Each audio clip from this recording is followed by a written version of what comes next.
BLUELOCK's second U20 match has just ended, which means the final group stage game of England versus Japan is here. The stakes are at its highest as the winner of this match will qualify into the final tournament, and with England having a close game against France, Augie, and another potential new Gen 11 on the team too, we're about to see straight hands this game. As per usual though, I want to make a list on everything we need to see in the BLUELOCK versus England match, predictions, important characters this match, developments, and hype moments I personally think would make this game amazing. Honestly speaking, due to the problems in the Nigeria and the France game, this game has the potential to be the best out of the group stage games. So I'm excited to cover this wish list, and I think y'all would be excited about it too. So grab your fish and chips, grab your full English, let's start from the beginning before the match even starts, and I want an amazing introduction to England's new gen. Now, at the time of this recording, it's not confirmed whether or not England has a new Gen 11, but it's definitely hinted at with that one new Gen 11 panel showing England's flag. I do know this theory was disproven because France showed up twice and there was 11 flags, but I still can't really see why they would show all these flags, say new Gen 11 on the same panel, and conveniently have all the countries of the revealed new gens so far. That is about the only hint we have, even if it's not 100% accurate. I do agree it got disproven, but if not, we'd just be taking shots in the dark. And if England is a team that was capable of holding France to a close score, having a new gen makes sense, because realistically, who else would do that? Augie, he didn't do too hot in the NEL. I don't think he can solo carry the team. We also know Liverpool exists in BLUELOCK since Isagi watched a match between them and Munchen, which I guess increases our chances of a new gen coming from England, just from a different club. So using that assumption, England will most likely have a new gen, and I think the perfect way to introduce his character would be showing him off against Nigeria since they're currently playing. Unlike in France's case, Hugo was also introduced before the match, but since England is actually playing against Nigeria, I want to see a little bit of his skills and not save it simply as a surprise factor for the match. That's what they did for Hugo in the France game. We didn't know anything about him until the game actually started, so maybe a position reveal for England, a playstyle reveal, development before the England game even starts, so that we can get hyped for his character, and it also shows us the threat we're going against. Not to mention, giving us that info before the game would help so much with pacing, because the France game had a lot of issues with it. That was probably the biggest critique. Don't get me wrong, I love Hugo's development, and of course the focus of the match was Hugo and Isagi's matchup, but it definitely took a lot of time out of the France game. Certain players on BLUELOCK got sidelined or ghosted, only getting like one singular play, so imagine if this is the same case for the England game, where we only get focused on Isagi and the England new Gen 11 because he has to develop in the game. Dedicating some time before the match towards development really wouldn't hurt at all. That way, 1, we can be way more hyped for the new gen going into the game, 2, we don't have to set aside chapters only for development, and the game itself can focus on the goals, the game playing, and development too, just not having it be so overbearing that it takes up the whole match. A good example of this was Hiyori's backstory before the Ubers game. At that point in time, he was kind of an irrelevant character, but it hyped him up for the Ubers game, and then obviously we saw him perform there. So showcasing a character who could potentially make this a nail-biter of a match, especially considering the community consensus is that we are winning this game, so something to make it a little bit more exciting than the expected result. Now, there are still a few more things we need to see before this game even starts, and that is BLUELOCK talking about the France game, Side B, and other character updates. After the Nigeria match, we didn't get too much interaction between the BLUELOCKers. We had Ego and Isagi's talk, but with the whole BLUELOCK split that happened in between the game, Ego's philosophy, Hugo's philosophy, and the Karasu system working, we need to work all of that out. Things will definitely get heated there, and I want to see what BLUELOCK will be doing moving forward, especially after the result of the France game. Maybe some players get benched, maybe Karasu's system seriously takes over, maybe Isagi's system is somehow prioritized because of Ego. Controversial decisions will be made regarding the team, so it's definitely something we need to see. Next up is Side B. I know a lot of people are either super excited to see this, or they think it's a filler chapter, they don't care about Nagi. I personally think it's pretty interesting and a nice change of pace. My wish list for it though would be to see them actually play.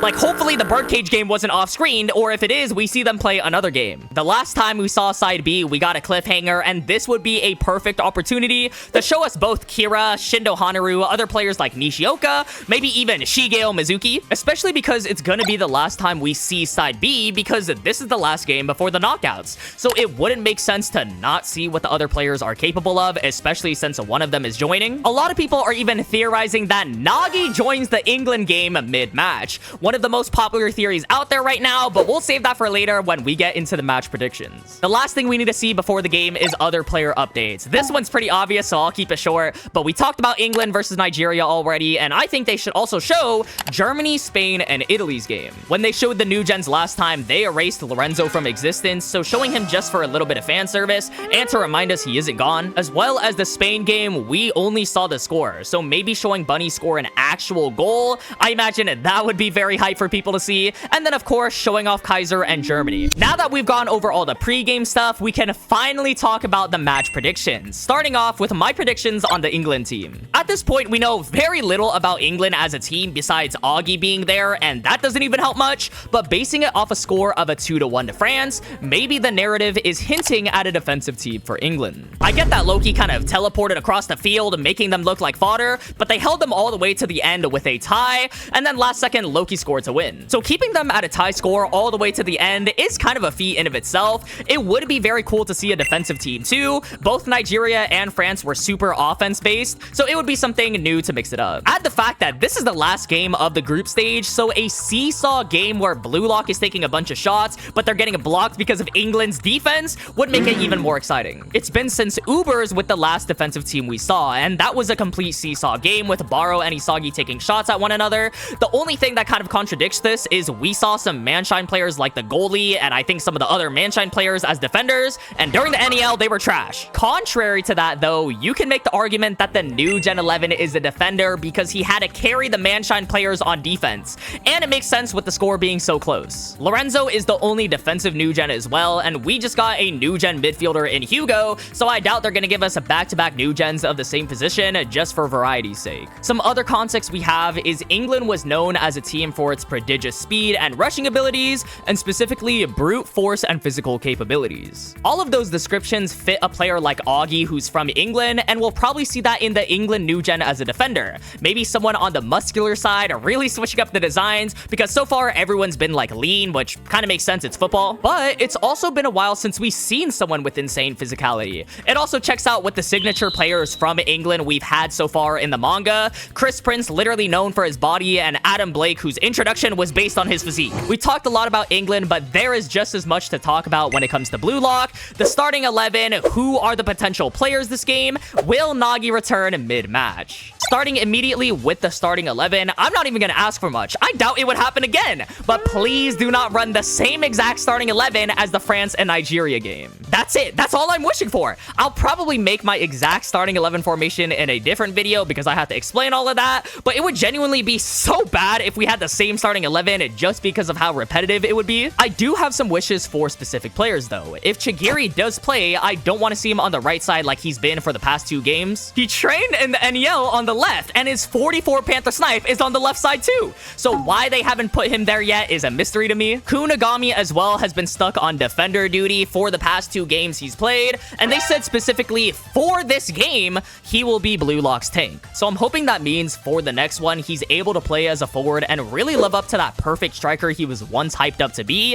If there's any game he should play up, it would be against this team, since he can use his physique to compete against England's physicality. Shido and Atoya also got sidelined like crazy in the France game, a byproduct of the pacing issues from that France match. I really don't see Atoya playing, and if Shido does play, I feel like he'll probably be a sub instead of a starter. It really depends on if Ego doubles down on the Karasu system or not, and at the time of this recording, we have no confirmation on what Ego's decision will be moving forward, so we can't really tell, but they will definitely implement new players here too. They've done it in every single game, trying to give everyone some screen time, so who do I think will be subbed from the leftover players? Out of the top 23, only 6 players haven't played: Yuki Miya, Sendo, Zantetsu, Fukaku Gen, Kiora Jin, and Nanase. Out of these choices, Yuki Miya is the most obvious answer, having a different option to help break through England's defense. Every game in the NEL he played, he did the same thing. In fact, he did the same thing to Munchen, just Prince blocked him in the last second. So I definitely think Yuki Miya will play or be a sub. If I had to throw a gamble out there too, maybe Kiora plays,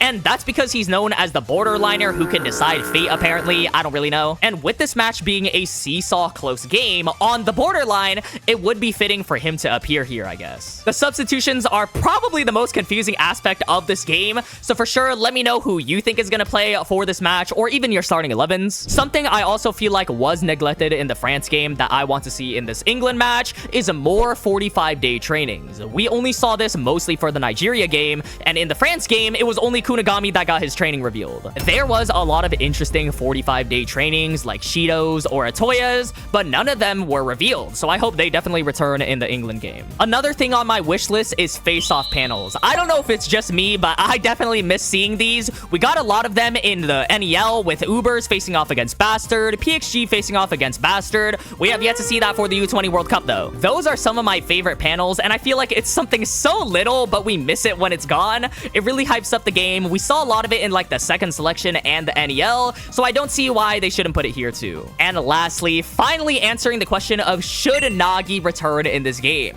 One of the most popular theories I've seen about the England match. Now, I've seen so much mixed reviews about this theory, people loving it, thinking it's an amazing plot twist, or people who think it's just some BS, just reaching for straws, and they hate this theory. The general synopsis of this theory, though, is BLUELOCK is struggling against England, Barou sees this and doesn't want side B to go to waste. They won't even get to play with itoshi Sai if they don't make it past the group stage. So they send in Nagi to help BLUELOCK against England. Just hearing that theory, it is kind of a reach, and I think there's a lot of flaws with the theory right out of the gate. Lots of bending the rules and whatnot, because Barou word for word stated that side B will end with the group stage. So it's not until the group stage over that Nagi will qualify, but it's Barou.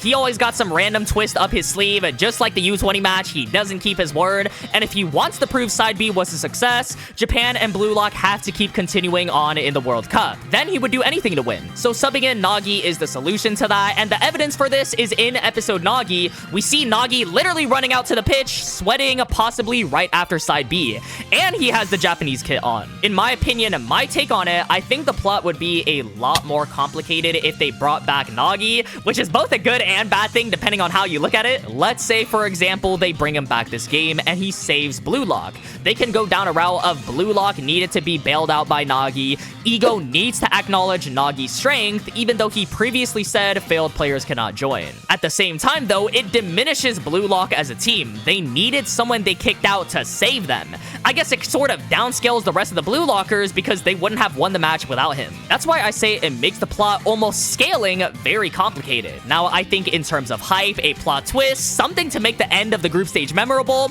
I can actually see it happening. I do think it would be hype. So there you go. I think the evidence is convincing enough, but part of me wants it strictly to be BLUELOCK going through so that it doesn't mess up the whole scaling of it.